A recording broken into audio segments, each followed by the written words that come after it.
you take the feelings out of There's another one said like self-care is how you take your power back. How you take it. your There you go. power from deadbeat relationships. How you take your power back from bad news. You know what I'm saying? That's self-care. Like one of my things what I like to do is basically listen to music, or I used to write, but I don't even write no more. I need to go back to writing. What do you do to get your power back?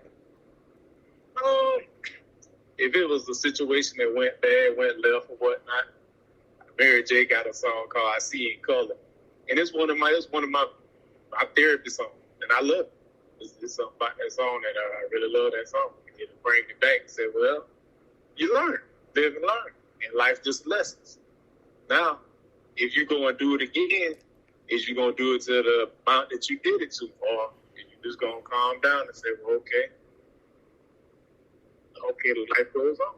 Now you know how to deal with somebody or a certain situation or Listen, whatever it was in the process. You know how to deal with it accordingly now. And now you take your power back, but now you got a choice the next time if you're gonna choose to do this again or you're gonna choose to stay out of listen, I'll block you. I will it. block you. I learned. And that's Yep. another way of I call it one of my armors. My armor that I put on me is I will block you in a minute and walk away with no problems. That's how I get my power back. And it gets to the point like today on the prayer service this morning, I didn't get an opportunity to listen to the prayer service. Shout out to I think it's ATT, ATW. It's one my cousin prayer service and AWMTT. They have their service every day, 5:30 in the morning. Beautiful ladies listening to them. I didn't get an opportunity to listen to them this morning, but I told my cousin to send me the playback. When she sent me the playback, he was basically talking about how God didn't want to hear you complain. Like when you complain, it makes God angry because it makes him feel that you forgot what he have done for you. So you keep on complaining, I'm this, I'm broke, I'm broke, I'm broke, I'm broke. God get mad because he helped you back then to get money. So now you sitting here and you complaining that you broke. God don't like for us to complain. And I was like, oh my God, because he was hitting some of the nails that he was hitting things on the nail for me because I usually like for instance my job, you know how I was complaining and complaining on about my job today. And you remember I felt some type of way that I felt bad and I didn't understand why I was feeling bad in my spirit. But I was saying to myself, instead of us complaining about the job, we should have been seeing how we could become owners, if that makes sense. That's a way of getting our power back as well. Yeah, Instead of complain, huh? we was talking about how we complain about owners and bosses of a job, the owners of a job and how they treat employees. But yeah, instead of complaining about it, put yourself in their shoes and actually become a boss of your company.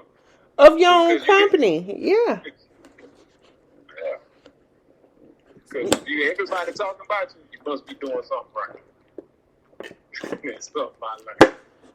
Yeah, if everybody's talking about you. But there's some messed up bosses out there. I'm not going to lie to you. All bosses are not good boss.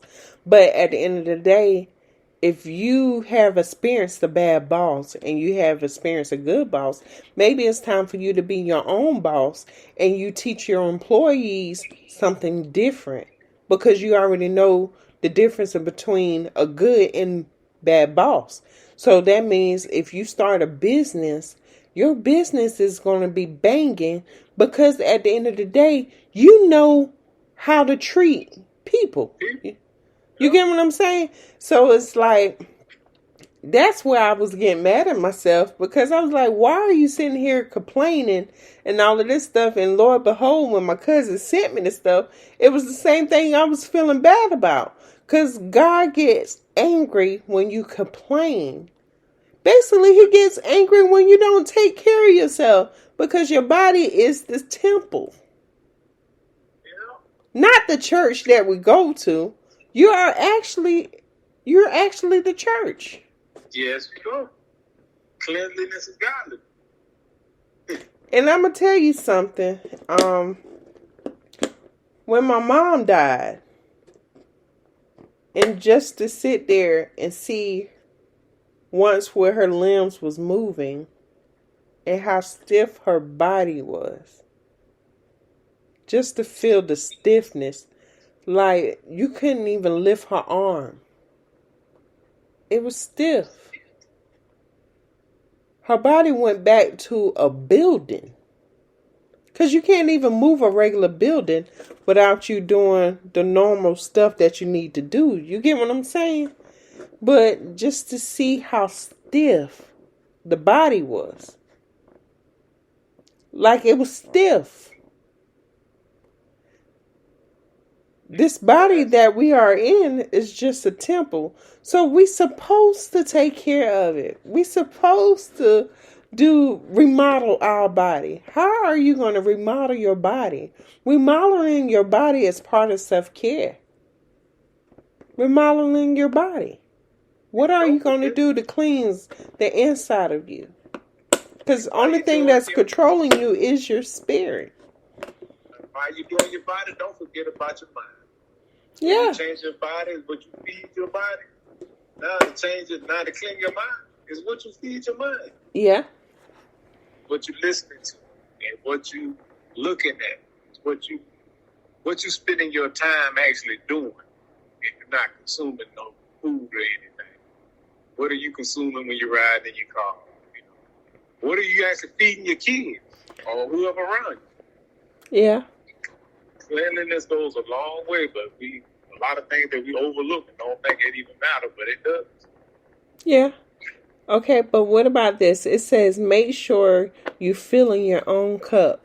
When I read that, I think about Tasha Cobbs where it say, fill me up till I overflow. I want to run over. But yeah, make sure you filling, excuse the noise, I have my water bottle. But make sure you're filling your own cup. And it gives 8 different ways to make sure you're filling your own cup, guys. One is reflection. Reflection. The second one is nourishment. Nourishment. Okay? The third one is connection. Connection. The fourth one is alone time. Spending alone time with yourself. The second one is creation. Creation. I said the second one. Excuse me. The fifth one is creation. The sixth one is nature. Nature. The seventh one is movement. Movement. And the 8th one is rest. Rest. Bae, what you think about all of that? The 8 ways of filling your own cup. All of them is vital. But one of them that really stand out to me is the alone time. You have to get you in rest. I mean, really, you have to get some alone time. And you ever sat there with you when you're alone and you ponder through your thoughts and ask yourself, well, God, why am I thinking a certain way? You know, if you somebody thinking about giving up, right? You ever ask yourself, why? Why would you want to think about giving up? You're the type of person that you always thinking of ways to make yourself better. And you go in and you actually making things happen. But then you get to the point where sometimes it won't just work out. Sometimes you have to step back. And that's where the 8th one came in, at the rest. Because it's like sometimes you can be doing something. I've been working on a car sometimes, and I'm going at it for hours. And I get to one simple little thing, and I can't get it to go right for nothing. And I just have to go sit down, go get some water. And I come back to it, 2 seconds, it just go right in there. Do whatever you fix it. It's so easy. And that's why those 8 things are very vital. And Mother Nature just getting outside and just walking, breathing some fresh air. I like to walk barefooted. Just walking barefooted does me some good. Put me on some beach sand and walk barefooted. Yeah.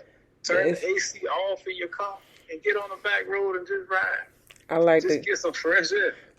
That's the country in them. Take me to the beach, buy some water, and just walk.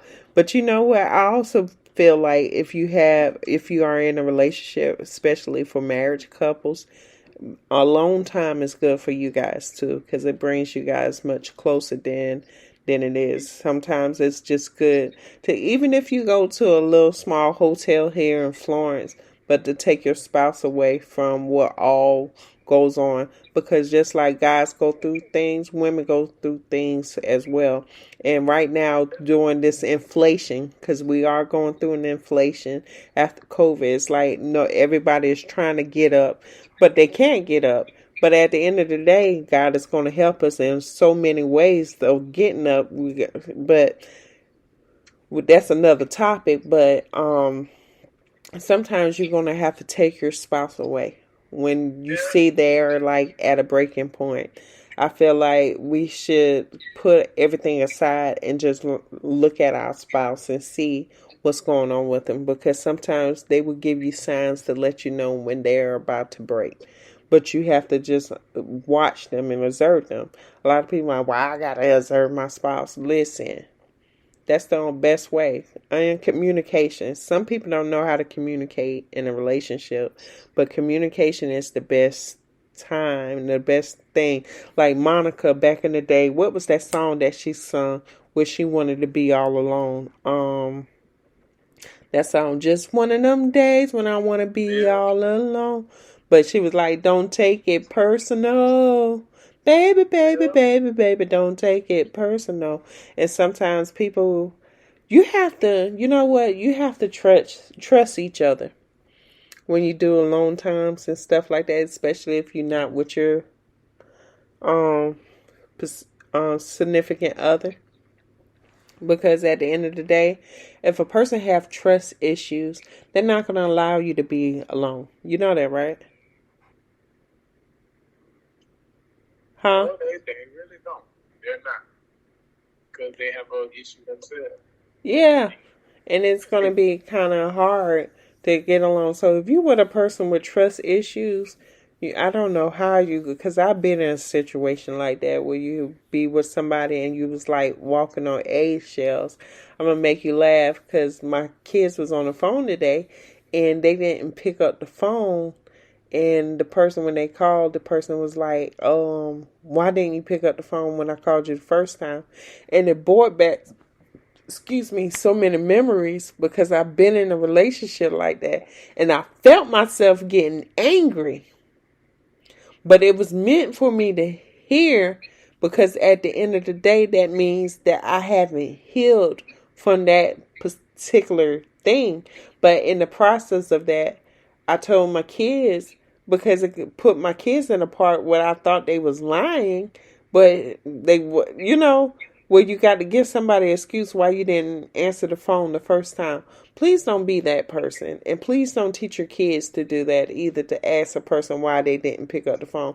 Now, I do it. I do it to Neil. Neil, I've been calling you. Why you ain't pick up the phone? And I got to change it, but I didn't know how harsh it was until I heard it. You get what I'm saying? If that makes sense. You get what I'm saying, babe? Yeah, I do. And then sometimes, even when a person do that to you, sometimes you got to check. Hey, bro, I'm grown. Hey, I work. Hey, what's up? Hey, you got to give me a minute. I'm going to call you back. Yeah. But now, if it's something serious, and even that person, you can't take it personal. Leave a message. Leave a message. Or if they don't, they don't pick right up, if you call them right back again, that person should say, well, okay, it might be something up. They done called twice. Back to back. Something might be wrong. At least that's what I do. Or if I be working, I'm working on some machinery or something. If you at work, that person cannot expect you to just answer the phone. And even if you at home, you might have a long, stressful day at work. You get home and go to sleep. I swear to you, it brought back so many memories, and I was like, Lord, I thank you, because this is Lent and it's just purifying me, and I pray and ask God to show me some things that I haven't healed yet from, and that was one of them, and I had to give it up